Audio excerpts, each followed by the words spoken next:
मैं शुरू ही इस बात से करूंगा कि भारत भले मुकाबला जीत गया हो, पर सबके मन में चुभने वाली बात तो यही है कि आखिर विराट भाई शतक से कैसे चूक गए। लेकिन मैं तुम्हें पहले ही क्लैरिफाई कर दूं कि विराट भाई शतक बनाने के फुल मूड में थे और हमारे विराट भाई भले सचिन पाजी से बहुत इंस्पायर्ड होते हो, पर 90s पर आउट होने वाली इंस्पिरेशन उन्होंने कभी नहीं ली। और इस मैच में भी शतक कंफर्म ही था, लेकिन फिर उन्होंने 93 रन पर स्क्रीन पर कुछ ऐसा देखा ना, if Virat Kohli does not make 100 I will not eat for a week. अबे साले, बस इसी को देखकर विराट भाई ने बोला कि तू साले भूखा ही रह। क्या करूं, मार भी नहीं सकता, प्यार जो करता है मुझसे। भाई सच बता रहा हूँ, जैसे इस बंदे का पोस्टर कैमरा पर्सन ने दिखाया है, अगली गेंद पर विराट भाई आउट हो गया। एक तो वो अपना MBA चाय वाला ही था, ये उससे भी 2 कदम आ गया। भाई पनौती अल्ट्रा प्रो मैक्स देख लिया मैंने। अब भाई मुझे पता है कि वो तो बच्चा है तो उसको कुछ कहना नहीं चाहिए, पर बस मतलब ऐसे रैपटे मारूंगा गड़ पे अगर तूने एक हफ्ते कुछ खाया ना, मैं घर आके मार के जाऊंगा। कंट्रोल। सचिन पाजी, कुछ लोग मेरा रिकॉर्ड तोड़ने की बड़ी कोशिश कर रहे हैं पर तोड़ नहीं पा रहे। Viewed by Virat 7 minutes ago. भाई 7 मिनट पहले भाई ने स्टोरी देखी और 7 रन से उनका शतक रह भी गया। 7 थाला फॉर अ रीजन। अब यहाँ पे वो डालना, वो जो ACP कहता है ना,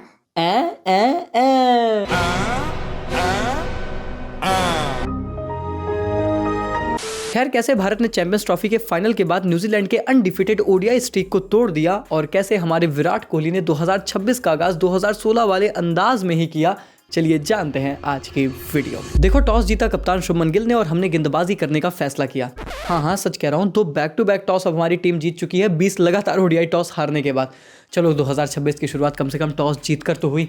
और इसके बाद जब मैंने दोनों टीमों की प्लेइंग 11 देखी तो भारत की देखकर तो मुझे समझ में आया कि हाँ, हम भाई ODI क्रिकेट खेल रहे हैं, बड़ी सीरियस है हम ODI क्रिकेट को लेकर। लेकिन न्यूजीलैंड को देखकर मुझे लगा कि ये न्यूजीलैंड की मेन टीम है या फिर न्यूजीलैंड A खेल रही है। आई मीन A भी नहीं यार, मुझे तो ये न्यूजीलैंड की C लेवल टीम नजर आई। भाई ये क्या टीम लेकर आए थे, आधे खिलाड़ियों को तो हम सब जानते तक नहीं। न्यूजीलैंड के इस 15 मैन स्क्वाड में 8 ऐसे खिलाड़ी थे जिन्होंने इस सीरीज के पहले कभी इंडिया में खेला ही नहीं था। इनफैक्ट 6 ऐसे खिलाड़ी जो चैंपियंस ट्रॉफी फाइनल में न्यूजीलैंड टीम के प्लेइंग 11 का हिस्सा थे, वो इस टीम के स्क्वाड में भी नहीं है। Kane Williamson, Rachin Ravindra, Mitchell Santner, Matt Henry, Mark Chapman, Will O'Rourke, Nathan Smith और इनफैक्ट टॉम लैथम, जो इस टीम के ODI सेटअप का इंटीग्रल पार्ट है, इनमें से कोई भी खिलाड़ी इस सीरीज का हिस्सा है ही नहीं for different reasons. Here is some trivia. New Zealand's playing 11 today have a combined 10,224 runs in ODIs। Virat Kohli alone has 14,557। भाई ये रिकॉर्ड मैंने देखा और मैंने बोला भाई ये कौन सी क्रिकेट है यार। विराट कोहली इससे बढ़िया विजय हजारे ट्रॉफी में खेल लेता, इससे ज्यादा कंपटीशन तो बेचारे को वहां फेस करने को मिलता।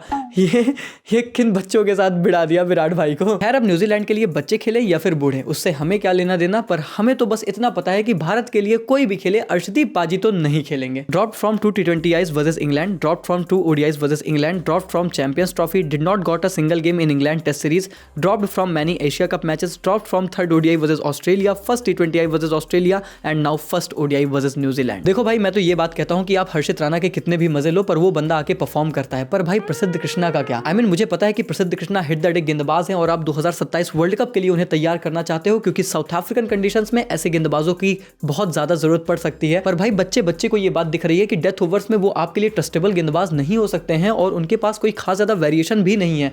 अर्शदीप सिंह एक लेफ्ट आर्म पेसर की वेरिएशन लेकर आते हैं और डेथ ओवर एक्सपर्ट माने जाते हैं। और फिर हमारी हिपोक्रेसी देखो कि हम कहते हैं कि हमारे यहाँ ना मिचेल स्टार्क और ट्रेंट बोल्ट जैसा कोई गेंदबाज पैदा नहीं हुआ। भाई जो गेंदबाज ऐसे बनना चाहते हैं या फिर बन सकते हैं, उनको आप मौका ही कितना देते हो। खैर, प्लेइंग 11 की भसड़ अपनी जगह, लेकिन इसके बाद होती है मैच की शुरुआत और हम सब यही सोच रहे थे कि आखिर ये न्यूजीलैंड टीम में वो क्वालिटी है ही नहीं कि इंडिया से कंपीट कर पाए। पर भाई पूरे मैच में नेक टू नेक कंपटीशन रहा है और मैच देखने में एक्चुअली में मजा आया। आते संगी न्यूजीलैंड टीम ने ओपनिंग पार्टनरशिप 117 रन की जड़ दी और एक समय पर तो ऐसा लग रहा था कि इजीली 350-360 बना देंगे। और सच कह रहा हूं, जिस तरीके का मैच गया था, अगर ये 350-360 बना देते ना, तो ये मैच में 1-0 से आगे हम नहीं, न्यूजीलैंड टीम होती। कॉनवे और हेनरी निकल्स ने ओपनिंग पार्टनरशिप भी बहुत कमाल की थी। डेफिनेटली हेनरी निकल्स को एक जीवन दान भी मिला था, लेकिन उसका उन्होंने भरपूर फायदा उठाया। दोनों ही ओपनिंग बल्लेबाजों ने अर्धशतक मारा और ऐसा लगा कि भाई एक लंबी पारी आने वाली है, अंटिल एंड अनलेस कि हमारे जी दादा OG लॉर्ड हर्षित राणा वापस आते हैं गेंदबाजी में। भाई हर्षित के बारे में तो ये बात कहना बनता है कि एडिट करके तूने इमेज मेरा मीम बना दिया, मेहनत करके तेरे भाई ने पूरा ड्रीम बना दिया। कितना मजाक उड़ाया है, कितना मीम बनाया है सब लोगों ने। लॉर्ड राणा का बोला है कि KKR का कोटा है और अब KKR वाले इस बात का प्राइड लेते हैं कि हाँ भाई हमारा ही कोटा है, क्योंकि हमारे ही कोटे के खिलाड़ी खिलाड़ी आपकी टीम के लिए मैच विनिंग परफॉर्मेंसेस कर रहा है। भाई हमारे जीजी ओजी हर्षित ने दोनों ओपनर्स को आउट करके भारत के लिए मुकाबला खोला, वरना एक समय पर तो लिटरली न्यूजीलैंड के दोनों ओपनर्स ने इस मैच को अपनी तरफ जकड़ रखा था। और उसके बाद ही हमें न्यूजीलैंड टीम का कोलैप्स भी देखने को मिला, क्योंकि जो टीम एक समय 117 फॉर 1 थी वो 198 पर अपनी आधी टीम गंवा देती है। हाँ, वो बात अलग है कि न्यूजीलैंड के बाकी बल्लेबाज आउट हो रहे थे, लेकिन ये जो सस्ता जॉनी सिंस इस टीम में है ना, वो फिर से अपना लंबा वाला मैजिकल बैट लेकर ही आया था हमारी प्रॉपर धुलाई के लिए। Daryl Mitchell versus India in last 5 ODIs 130, 134, 17, 63 and इस पारी में 84 बनाए। ये भाई इंडिया को देख के अलग ही डॉन ब्रैडमैन बन जाता है। जिस तरीके से उस जॉनी सिंस का छोटा वाला बल्ला अमेरिकन को देख के चलता है ना, इस सस्ते जॉनी सिंस का बड़ा वाला बल्ला हम इंडियन को देख के चलता है। खैर ऐसा भी नहीं है कि डैरेल मिशेल ने ये सब कुछ अकेले किया, उनका बखूबी साथ निभाया भी है प्रसिद्ध कृष्णा ने। भाई अच्छा खासा हमारे कप्तान गिल साहब अगर चाहते तो 48वां और 50वां ओवर मियां मैजिक सिराज को दे सकते थे, लेकिन हमारे गिल साहब की गान मस्ती तो देखो। 48 और 50 ओवर करते हैं प्रसिद्ध कृष्णा हमारी भारतीय टीम के लिए, और लास्ट 2 ओवर में भाई ने 28 रन दिए हैं। प्रसिद्ध कृष्णा इंस्टाग्राम कमेंट सेक्शन, तो खुद रिटायरमेंट लेगा या मैं करके तेरा नाम डाल दूंगा। देखो ऑन अ सीरियस नोट, मुझे ये लगता है कि जिस तरीके से हर्षित राणा को लेकर ओवर क्रिटिसिज्म हो रहा था, सेम वही कहानी अब प्रसिद्ध कृष्णा को लेकर है, क्योंकि हर्षित राणा ने परफॉर्म कर दिया तो अब लोगों को स्केपगोट सिर्फ प्रसिद्ध ही नजर आते हैं। बट मैं अगर आपको सच में उनकी जेन्युइनली अगर थोड़ा सा एनालिसिस करके कमजोरी बताऊं, तो मुझे ये लगता है ना कि डेथ ओवर्स एबिलिटीज उस बंदे के अंदर इसीलिए नहीं है, शायद इकोनॉमी भी इसलिए उनकी महंगी होती है, या फिर वो रन कंसीड करते हैं क्योंकि उनके पास वेरिएशंस की कमी है।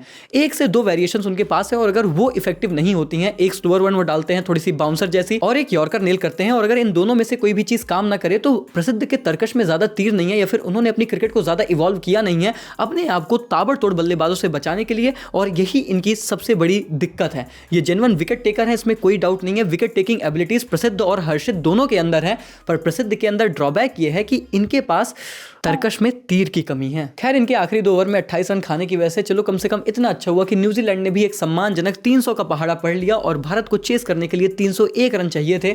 अब वैसे तो ये हमें यही लग रहा था कि हलवाई है, क्या ही फर्क पड़ जाएगा, पर भाई साहब सच बोलना फर्क तो पड़ा था। I mean, वैसे तो हमारे चेस की शुरुआत इतनी भी बुरी नहीं थी, क्योंकि एक तरफ भले हमारे कप्तान शुभमन गिल भाई अपना पूरा टाइम ले रहे थे, क्योंकि उनके भी पिछले 7 ODI मैच में अर्धशतक था नहीं, तो उन्हें भी पता था कि भाई साहब अब रन ना आए ना तो T20 की वाइस कप्तानी तो चली ही गई, ODI की कप्तानी से भी हाथ न धोना पड़े। तो भाई साहब तो अपना पूरा टाइम लेते हैं, और जिसकी वजह से रोहित भाई पर अकेला जिम्मा आ जाता है कि वो रन गति को बढ़ाएं, और वो रन गति को बढ़ाते भी हैं। इनफैक्ट अपनी 26 की ही पारी में 3 चौका और 2 छक्का भी उन्होंने लगाया था, लेकिन उसके बाद एक्सेलरेट ही करने के चक्कर में अपनी विकेट गवा देते हैं। हाँ, अब वो बात अलग है कि विकेट जैमसन भाई ने ली थी, पर गाली सब शुभमन गिल भाई को दे रहे थे। गिल भाई भी सोचते होंगे साला ऐसी कठिन सिचुएशन में मैं ऑटोमेटिकली आगे कैसे आ जाता हूँ।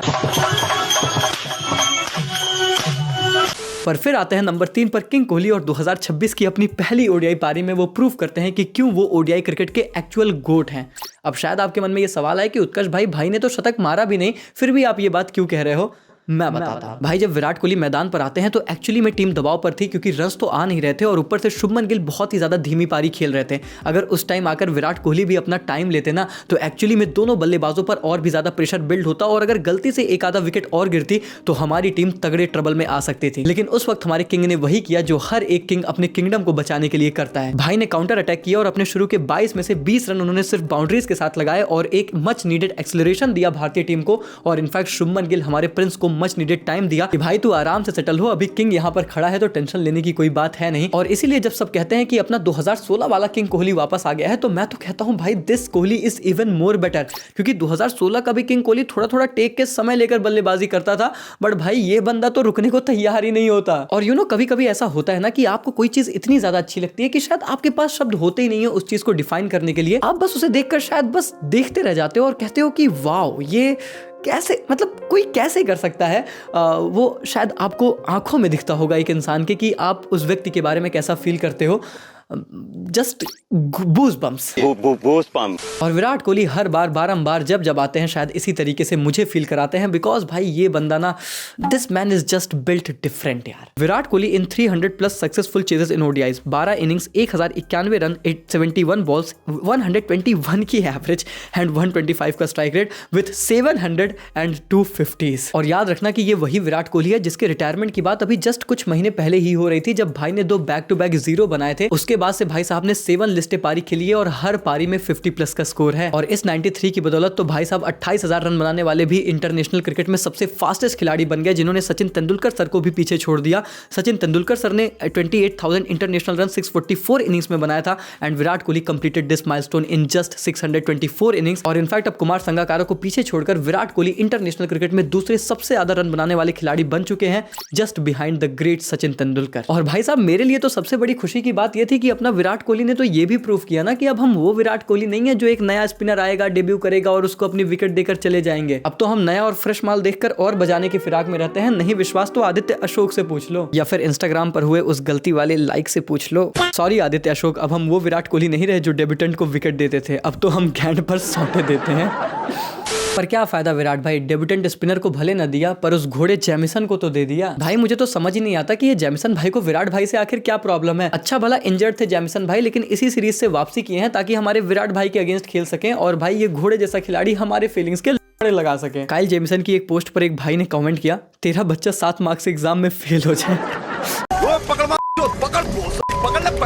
पर भाई देखो ये सब मजाक की बात है कि एक बच्चे ने पोस्टर ले आया था उसकी वजह से विराट भाई आउट हो गए या फिर काइल जेमिसन इनके पीछे पड़ गया इसलिए आउट हो गए, ऐसा कुछ नहीं है, ये सब फालतू की बातें हैं। असलियत तो ये है कि वो वामिका जी का बर्थडे था ना, तो हमारे विराट भाई ने भी बोला कि देखो Sachin records can wait but daughter's birthday celebration can't. अब तुम्हें तो पता ही होगा अनुष्का भाभी खुद कहती हैं कि वो बड़ी जल्दी सो जाती हैं और फिर इस हिसाब से तो अपनी बच्ची को भी जल्दी ही सुलाती होंगी, इसीलिए अपने विराट भाई वो फटाफट आउट होकर चले गए, वरना तो शतक पक्का था भाई, ऐसी कोई दिक्कत वाली बात ना मानो। खैर काइल जेमिसन सिर्फ विराट की विकेट से खुश नहीं होते हैं बल्कि 7 गेंदों के अंतराल में भाई ने 3 विकेटें चटका ली और जो टीम हमारी 234 फॉर 3 थी एक स्टेज पर वो 242 फॉर 5 हो गई। और क्योंकि वॉशिंगटन सुंदर ऑलरेडी इंजर्ड थे तो एक ऐसे स्टेज पर हम पहुंच चुके थे जहां पर लिटरली ये मैच काफी हद तक फंस गया था। लेकिन फिर आते हैं हमारे रेस्क्यू मैन। क्या लग रहा है केएल राहुल की बात कर रहा हूं? अरे केएल राहुल तो है ही, पर आते हैं असली rescue man, GGOG the lord Harshit Rana. भाई साहब श्रेयस भाई और जडेजा भाई के आउट होने के बाद जब एक स्टेज पर हमें लगा था कि हालात हमारे लिए मुश्किल हो जाएंगे, तब आते हैं ऑलराउंडर OG हर्षित राणा और उन्होंने केएल राहुल के साथ एक कमाल की पार्टनरशिप की और हर्षित ने लिटरली 23 गेंदों पर 29 रन का कंट्रीब्यूशन किया विद 2 चौका एंड 1 छक्का and he literally made life very easy for KL Rahul. और इनफैक्ट ये बात मैं खुद नहीं कह रहा हूं, केएल राहुल ने खुद कहा कि भाई हर्षित राणा की हिटिंग ने ना हमारा काम आसान कर दिया, वरना एक समय पर ऐसा लग रहा था कि प्रेशर मेरे ऊपर आ रहा है क्योंकि शुरू में थोड़ा सा केएल राहुल भी टाइम ले रहे थे। खैर राणा भाई की ऑलराउंड एबिलिटी और अंत में केएल भाई की फिनिशिंग एबिलिटीज की वजह से ये मेक श्योर हुआ कि 2026 की शुरुआत टीम इंडिया एक जीत के साथ करेगी और पहला मुकाबला जीतकर हमने 2017 से न्यूजीलैंड के खिलाफ जो अनबीटन स्ट्रीक है उसको कंटिन्यू रखा। अब शायद हर बार की तरह मैं फिर से इस बात में डिबेट कर सकता हूं कि Ravindra Jadeja, KL Rahul and Washington Sundar can never be your number 5, 6 and 7, but वही बात है यार कि आप जब जीत चुके हो तो मैं ज्यादा कोई डिबेट नहीं करने वाला, पर ये डिबेट है और मैं इसी के साथ अभी भी स्टिक करता हूं क्योंकि इस बार भी हम फंसी गए थे। वो तो भला हो हर्षित का और फिर केएल भाई का जो एक्स्ट्रा एबिलिटीज लेकर आए और इस मैच को हमें जिताया। और अगेन यार केएल राहुल की तो मैं जितनी तारीफ करूं उतनी कम है। मैं फिर से यही कहता हूं कि भाई केएल राहुल का ना मैं बड़ा फैन हूं और भाई जिस तरीके से ये बंदा परफॉर्म करता है इन एवरी सिचुएशन, फिर चाहे विकेट कीपिंग हो, बैटिंग हो, ओपनिंग हो, फिनिशर हो, नंबर 5 हो, नंबर 6 हो, in whatever position wherever you want him to play he will perform, he will make you win matches. और एक बार फिर से केएल करामाती खिलाड़ी ने यही किया है। India's result when KL Rahul is unbeaten in an ODI run chase, wins 13, loss 0. This is literally some crazy stat. KL Rahul said, I just want to be a part of 11. I will do anything for that. भाई you are just not an ordinary player for us जो कि playing 11 का बस हिस्सा है, बल्कि you are our most important middle, lower middle, finisher, number 5, number 6, wicket keeper, opener, पता नहीं क्या क्या हमारी टीम के लिए मोस्ट इंपॉर्टेंट की player in all that positions. अब वो बात अलग है कि तारीफ करते वक्त पता नहीं क्यों केएल राहुल की उतनी बातें नहीं होती, पर आलोचना सबसे ज्यादा इन्हीं की होती है। पर मैं फिर से कहूंगा, बार बार कहूंगा कि भले हमारी भारतीय टीम में बहुत सारे पनीर बटर मसाला, तो कचौड़ी, तो पूड़ी, तो आलू सब्जी होगी, पर केएल राहुल वो खिचड़ी है कि जब हम हर तरीके से परेशान हो जाते हैं तो फिर यही हमारे संकट मोचन बन जाते हैं। खैर एक बार फिर से जब भारत पर संकट आया तो इन खिलाड़ियों ने हमें बचाया और 1-0 से सीरीज में आगे भी बढ़ाया। But again at the end credit दूंगा मैं न्यूजीलैंड टीम को, जिन्होंने बहुत तगड़ी फाइट बैक की, और स्पेशली ग्लेन फिलिप्स को जो कि भैया हर तरफ उड़ते ही नजर आ रहे थे। इनकी वीस की सबसे बड़ी खासियत यही है कि ये हार नहीं मानते हैं और ये एफर्ट अंत तक डालते हैं। जिस तरीके की टीम के साथ आए हैं उसके बावजूद भी मैच को इतना डीप लेकर जाना, definitely they deserve a lot of credit. और फिर इंडियन टीम तो भैया जितनी तारीफ की जाए उतनी कमी है, ये तो अपनी ही टीम है, घर की मुर्गी दाल बराबर कह दो। पर हमारे लिए तो हमारी मुर्गी, अब देखो मैं वेजिटेरियन हूँ तो मेरे लिए तो पनीर बराबर ही है। खैर बस यार आज के वीडियो में बस इतना ही रखते हैं। अब आप लोग को पसंद आया तो लाइक कर दो, चैनल को कर दो सब्सक्राइब। एम रखते हैं इस वीडियो से 2000 सब्सक्राइबर्स का, यानी कि टोटल 462K की फैमिली हमारी इस वीडियो से बननी चाहिए और मुझे पूरा भरोसा है कि आप बना दोगे। बाकी मिलते हैं एक और इंटरेस्टिंग वीडियो के साथ, तब तक के लिए take care, goodbye, thank you so much.